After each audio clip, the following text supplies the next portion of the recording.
Hello there, this is L24 World News, streaming live from the capital Algiers, and starting with our headlines.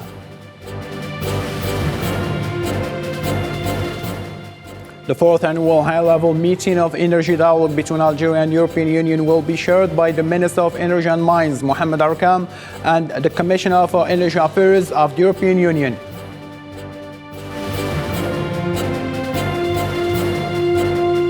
In one of the world's worst stadium disasters, Indonesian authorities declared 174 dead after stampede.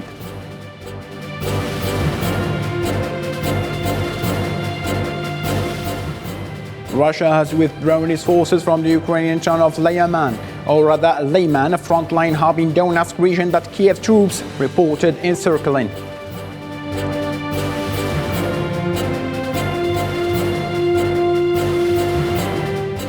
Following a campaign season characterized by political infighting, Bosnians went to the polls to cast their votes in Sunday's general elections.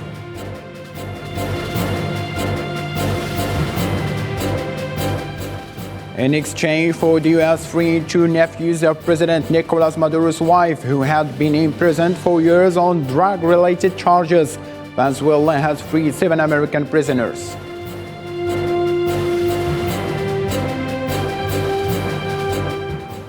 Hello there and welcome. I'm your host, Abdurrahim Kashur, and those were today's top stories. First, in our topical news, the Algerian Council of Ministers is studying on Sunday the initial draft that general budget law for the coming year. The meeting, which will be chaired by President Abdelmajid Tebboune, will also address a draft law related to the suppression of violations of legislation and regulation related to exchange and the movement of capital from and abroad, as well as offers related to the sectors of higher education, agriculture, transport, and public works. To a different matter now, the tragedy that happened following a football match in the province of East Java in Indonesia has left around 174 people dead. Other 180 were injured. The incident occurred after stampede following crowd trouble at a football game overnight, becoming one of the world's worst stadium disasters.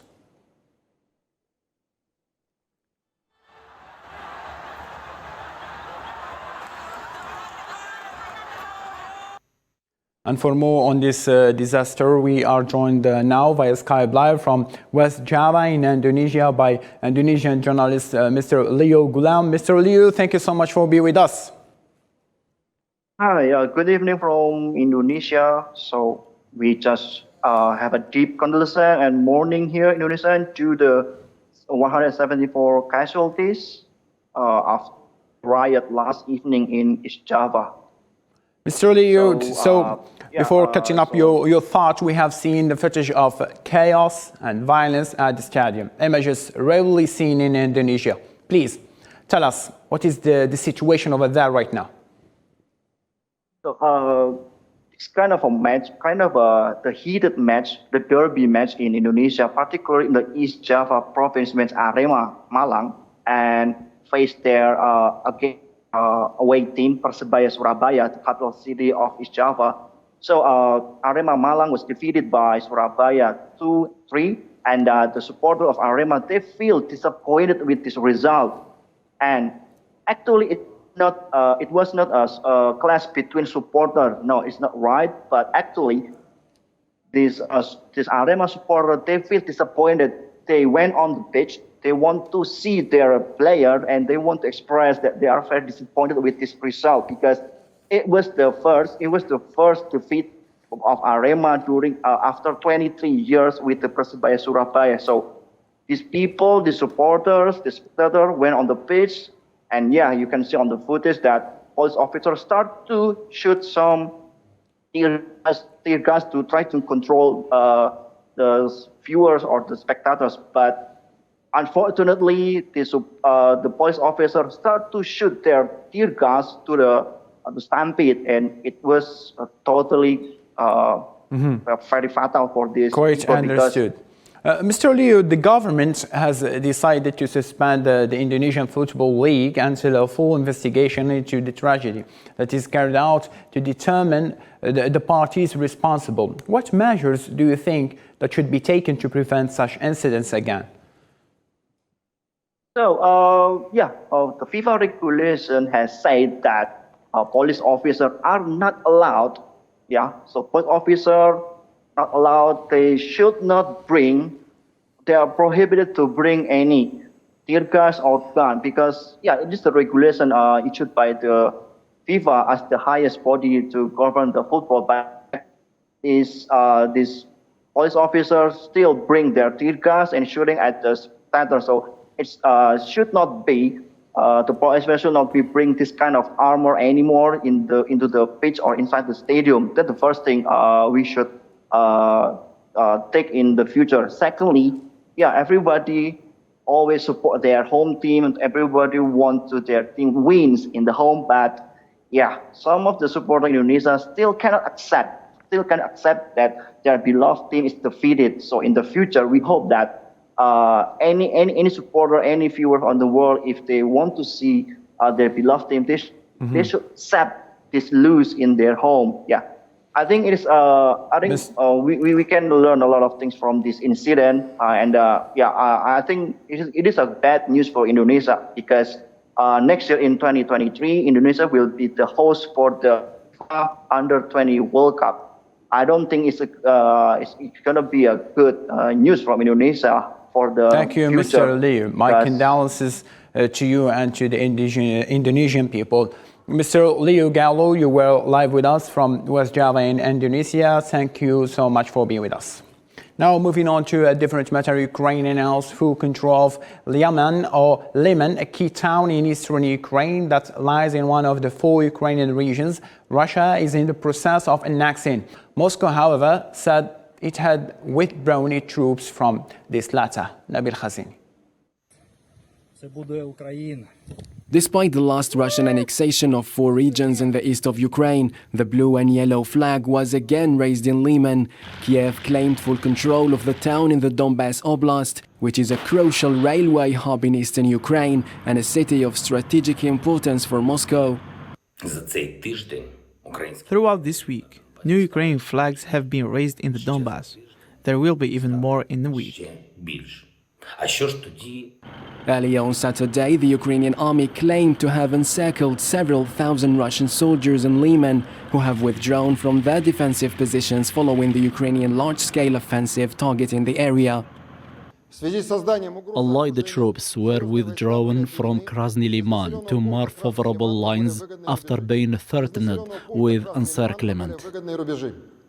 On the same day, the governor of the Kharkiv region said that 24 civilians were killed in an attack on a convoy of people trying to flee the Kupiansk district, calling it cruelty that can't be justified. However, Russia's defense ministry said its rockets destroyed Ukrainian military targets in the area, but has not commented on accusations that it targeted civilians fleeing. According to TASS news agency, Russian Deputy Prime Minister Alexander Novak said on Sunday that it was technically possible to restore ruptured offshore infrastructure of Nord Stream pipelines. Let's have a listen. There have never been such incidents. Of course, there are technical possibilities to restore the infrastructure. It takes time and appropriate funds. I'm sure that appropriate possibilities will be found. Still with energy, the chief of the European Commission held on Saturday the official launch of Gas League between Greece and Bulgaria. Speaking at the opening ceremony on the gas interconnector Greece-Bulgaria pipeline in Sofia, Ursula von der Leyen described the pipeline as a game changer.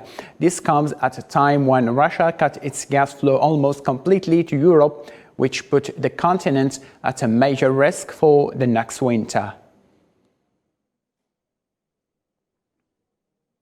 Spanish third vice president and Minister of Ecological Transition, Teresa Ribera, expressed her disappointment over the European Commission's proposals in the meeting of energy ministers for falling short on easing high gas prices. 15 member states, including Spain, asked to limit the price of all gas imports, not just Russian ones. But Brussels warned of the dangerous caused by such a decision and believes that countries such as Algeria or Norway should not be treated as Russia. A statement by the Algerian Ministry of Energy said that the fourth annual high-level meeting of the energy dialogue between Algeria and the European Union will be organized in this month, October, in the Algerian capital, Algiers. The fourth meeting comes within the framework of the dialogue mechanism emerging from the strategic partnership between Algeria and the European Union in the field of energy and all matters of the common interest.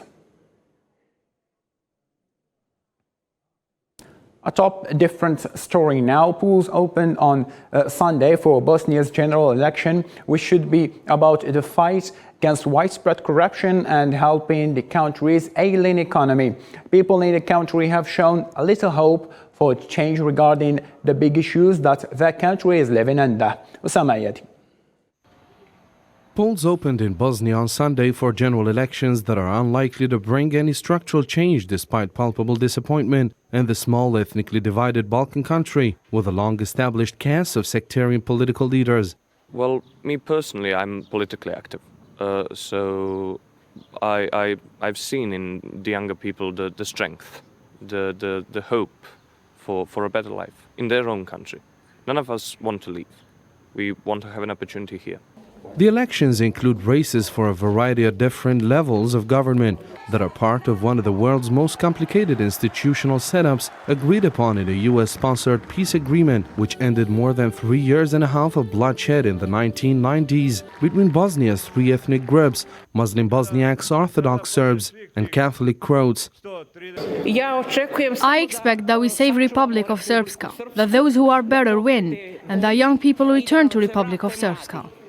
The peace agreement divided the country into two highly independent governing entities, one run by Serbs and the other shared by Bosniaks and Croats.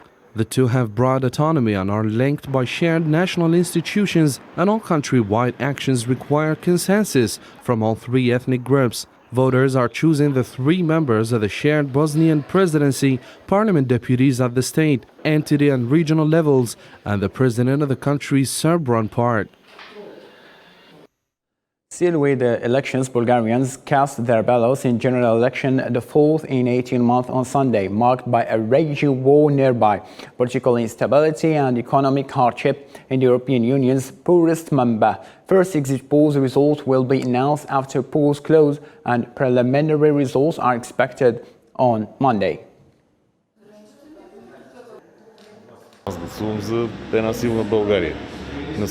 I vote for a strong Bulgaria, aimed entirely at the civilized world. That's what I voted for. Regardless of which elections in a row it will be, it doesn't matter to me. The point is that Bulgaria is strong and European-oriented. This is what I have always wanted for Bulgaria and for my children and grandchildren.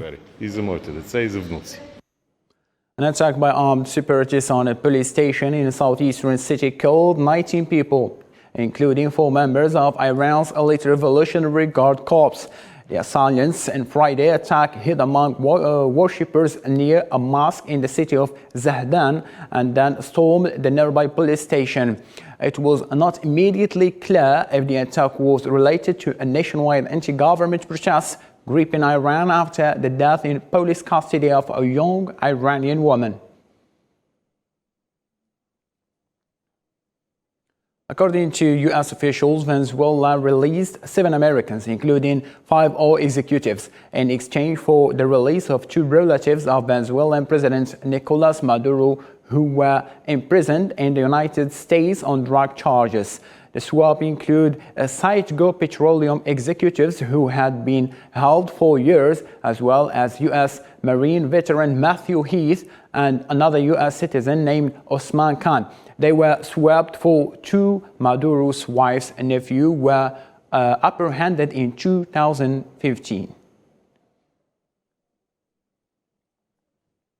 The death toll from Hurricane Ian, one of the most powerful storms ever to hit the United States, has risen to more than 40, with the White House announcing that President Joe Biden will travel to Florida later this week to assess the damage. On Saturday, devastated Florida communities were only beginning to realize the full extent of the devastation, with rescuers still searching for survivors in submerged neighborhoods and along the state's southwest coast.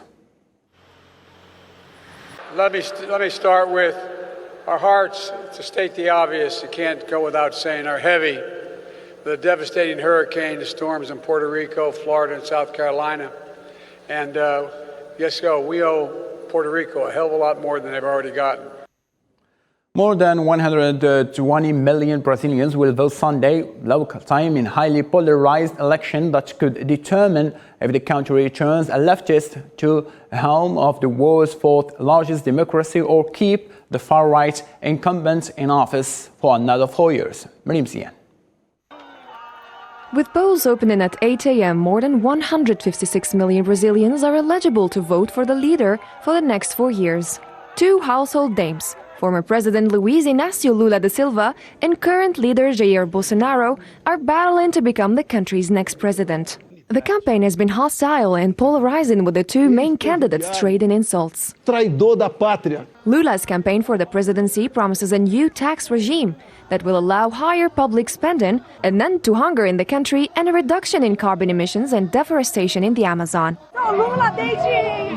I've been Lula's supporter since I was a child. I put all my forces for Lula to be president and Haddad governor, because Brazil needs to be a civilized country. As the Brazilian people are beautiful, Brazil is beautiful. Lula's previous presidential terms were marked by programs aimed at reducing poverty and inequality in the country, but also rocked by revelations of corruption. In his program, Bolsonaro promises to increase mining, privatize public companies, and generate more sustainable energy to bring down prices.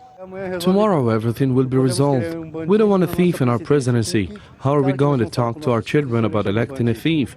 So we're certain that tomorrow everything goes well. It'll be Bolsonaro 22nd, and we'll take it tomorrow.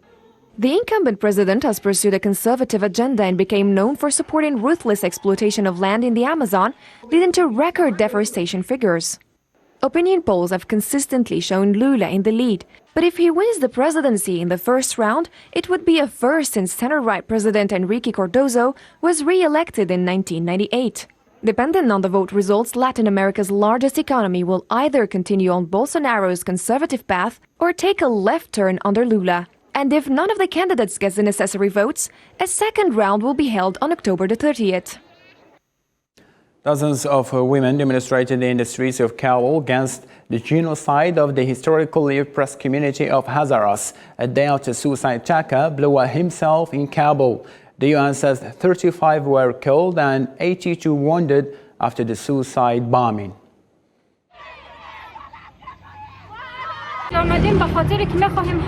We came here to advocate for our rights, and we want them to stop killing the Hazaras generation. That's enough. In recent years, they've only killed the Hazaras, and they've only blown up the Hazaras' education sites.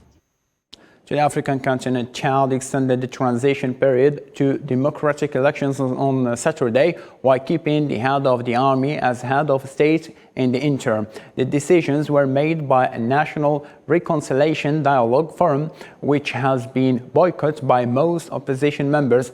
2 out of 3 key armed rebel groups and civil society organizations. The forum adopted by consensus a measure to extend the transition for a maximum of 24 months. Shots rang out on Saturday near the French embassy in Ouagadougou as protesters have gathered outside the French embassy in Ouagadougou, while France strongly condemns the violence against its diplomatic presence in Burkina Faso. Soufiane Kantouri. Shots rang out on Saturday near the French embassy that demonstrators tried to burn down in Ouagadougou, the capital of Burkina Faso, the day after the dismissal of military leader Paul-Henri Damiba, the second coup in less than a year in the country. In return, France condemns in the strongest terms the violence against its diplomatic influence in Burkina Faso, according to a press release from the Ministry of Foreign Affairs. The curfew measure is lifted as of this day, October 1st, 2022. The president of the Patriotic Movement for Safeguarding and Restoration calls on the valiant people of Burkina Faso to a patriotic watch, a total and constant mobilization in order to oppose the obscurantist forces that undermine our efforts in our common fight for the restoration of security and territorial integrity. In a statement read on Burkinabe television, soldiers who claim to have taken power on Friday in Ouagadougou called for a patriotic vigil in the capital to show support for the putschists. The amoeba has failed and the people are not happy, and we are indeed going out today to show the face of the whole world that we no longer want this gentleman. Currently, we have very seasoned soldiers who have taken power that we will support until terrorism is driven out of our country. The soldiers who took power in Burkina Faso accused Paul Henry Santiago Damiba of planning a counter-offensive from a French base near Ouagadougou, which France denies. Arab anti-government demonstrators clashed with security forces at a rally on Al Jamhuriya Bridge as they marked the third anniversary of demonstration against the government. At least 86 people were wounded, about half of them members of security forces, and 38 protesters were hit by rubber bullets. And now for more international news, let's follow this roundup. Defense Minister Yazukazu Hamada held talks with U.S. Defense Secretary Lloyd Austin and Australian Defense Minister Richard Marles in Hawaii on Saturday, during which they agreed to deepen defense cooperation to jointly deter Chinese hegemonic behavior. During the talks, the defense chiefs affirmed that the three nations would enhance trilateral training and promote defense equipments and technology initiatives. Thousands of British people took to the streets in a dozen cities on Saturday to protest against the rising energy bills and soaring living costs. The rallies, organised by some worker unions, were held in major cities such as London, Birmingham, Manchester and Liverpool. In London, hundreds of protesters gathered at King's Cross Square, holding placards reading "Enough is enough" and "Freeze prices, not people," to express their dissatisfaction and demand actions from the government to address the pressing problems. Hunger is soaring across parts of Congo's war-torn North Kivu province, where the fighting between M23 rebels and government soldiers has been raging since November. Despite being the most fertile region in eastern Congo, nearly 260,000 people are facing extreme food insecurity in Nyiragongo and Rutshuru territories. Demonstrators from the Iranian diaspora living in the United States gathered on Saturday in front of the White House for a candlelight vigil to express solidarity with the protests sparked by the death of Massa. People also demonstrated in London, Rome, Madrid and other Western cities in solidarities with the Iranian protesters, holding pictures of Amini, who died 3 days after being arrested by the Islamic Republic's morality police for unsuitable attire. In Brooklyn Bridge, players smash yellow plastic balls with rackets. Pickleball became as a trendy sport in New York since the pandemic of COVID-19. Sofian Kanchouri tackled the story in this report. Pickleball is in the fashion at the moment in New York, just as it is in the rest of America, where it's becoming more professional and attracting more investment. On this weekday evening, there are several dozen of men, women, 30s and retirees to share 4 new courts which have replaced pétanque at Brooklyn Bridge Park. So as the sport is growing, the client base is naturally growing quite naturally, pretty easily. So it's very easy to find new beginners that are maybe a little bit intimidated to start on their own, even though this game kind of lends itself to being able to learn on your own very quickly. The teams are formed spontaneously and players wait their turn while discussing in front of the unique view of the illuminated skyscrapers of Manhattan. Yeah, when I play it, like pickleball is so exciting, so we're going to have a lot of fun. And for us, it's like play with different people Every time I come, it's different people. It's like you don't need to bring your own friend, and you come here, put your paddle over there, and line up the line. So you got to play with advanced people, beginner, and intermediate. Pickleball reached the peak during the pandemic, where people wanted activities due to the lockdown. Also, people considered it as a sport that doesn't require tons of exercise. Ending up with sport, Algeria will officially apply to host the African Football Cup of Nations CAN 2025 after the Confederation of African Football CAF withdrew the organization from Guinea, which is not ready. And speaking before the African Nation Championship CHAN draw ceremony at Algiers Opera House, Boulam Bsayeh, the Minister of Youth and Sport Abdelrazak Sabkak, announced that Algeria will be a candidate to host the 2025 AFCON. It is time for Algeria to organize big events, and we will submit a good application for hosting the Africa Cup of Nations CAN 2025. And we will show that Algeria can do it.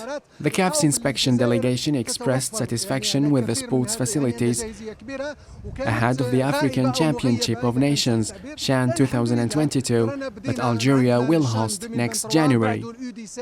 I've said to him that many countries have said they want to submit a bid, and I am encouraging Algeria. I'm encouraging Algeria because I think Algeria has a very exciting infrastructure potential to show the committee of CAF and the independent committee that it's one of the countries that should be seriously considered. Merci beaucoup. And that's all we have for now. Thank you so much for being with us. For more updates, you can follow our social media platform as well as YouTube. Bye for now.